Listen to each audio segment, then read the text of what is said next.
we are going to see what is database and what why are we using database, right? So when we want to store something, like it might be a text or it might be image or it might be a media file, we see for a directory or some place where we can store it. It might be a hard disk or it might be a cloud, it might be anything. But in specific to text, when we are talking, we have various options, like we have notepads, then we have some updated versions of notepad like notepad plus plus, then we have something called word documents, excel sheets, and a lot more.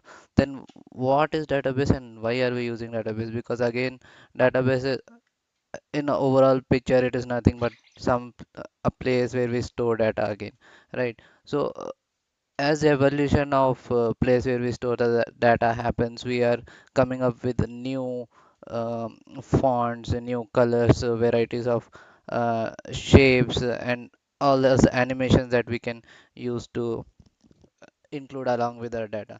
Now, in all this evolution, if we see, as the number of options are including, we are also focusing on the way or the ease of accessing all the stuff, right? So this accessing part is the main part apart from storing, because if we have huge number of data, even if we have small amount of data today, day by day when it increases and a point of time comes when we want to retrieve something and we are unable to fetch it. So the main point to look as a factor for um, storing something is when required how to fetch it.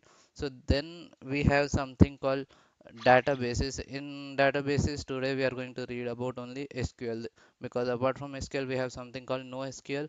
uh, as we are continuously evolution, we are trying to come away from the restriction that we are having in each type of tool that we are using.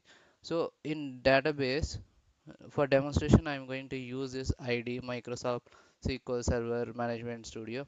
So in this, we have various levels or various structure, I can say. So coming to talk in specific, so a, suppose we are storing a content for student, right? So if it might be one student, it might be 100 students, irrespective of the number of students, the format, the schema, that the information of a student that we are going to store is same. It just for demo example, I'm taking student. Now when we are saying if any student comes, I'm going to store his name, number, DOB, gender, or any specific PIN number or registration number, something which uniquely identifies a student. So it's a format which is saying if I want to store a student details, there's a format specified in which I should store the details of a student. Right now, this specific format we can say that is nothing but tables. Now the structure we are going to see within a moment, but as of now, the example student we considered is can be compared with that of tables. Now when each student comes and I'm storing his information, so each student I can consider it as record. Now in that student, the first thing, the name is one field, his DOB is another field, his gender is another field. Like that we can have multiple fields. So the structure goes like this. A database is nothing but a collection of schema. Now schema, I'll talk about that schema within a minute. Now schema is collection of tables. So here tables, one of the table we considered was student. So like that we can have different requirements. We can store different types of format. Like apart from student, if we store like faculty or teacher, then for teacher we'll be having different attributes like his qualification, his experience. So different format for different items. So these different items are nothing but tables. So here in our example, teacher was one table, student was another table. But considering student, we have multiple students, like information of each student can be considered as one record in a student table.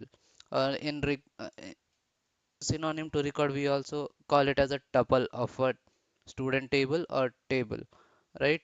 So that table will have multiple records, and each record will have field, because these fields are common. Like every student, I'll have a column called name. So that field is nothing but attribute, but each attribute's value will be different for each record. So every table will have multiple records, and each record have a fixed set of fields which is defined in the table. When we'll look into the example, then we might correlate with this explanation. Now schema, suppose I have one application which is going to use 10 tables, okay, and there is one more application which is going to use 10 more applications. So I'm going to differentiate these 10 tables from the 10 tables of the first application based on the schema. So I think here you are getting the glimpse of what I'm trying to say. Schema is nothing but the metadata of the tables or other stuff of the databases, like stored procs or PLSQLs and many other stuff that database provides us. So schema is in specific to one application which will having all set of tables, stored procedures.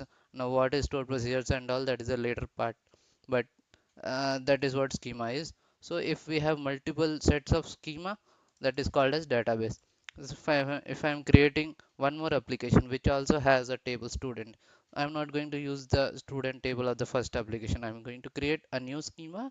In that schema, again, I'm to create a new tables. That table will have new records and new fields. So that is what database is overall.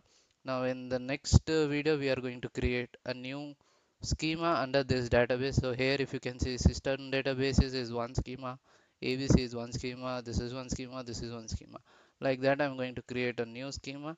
Under that we'll have some examples of tables, fields and records. So that's it for the introductory part. If you have any queries regarding this, you can write down in the comment section. Thank you.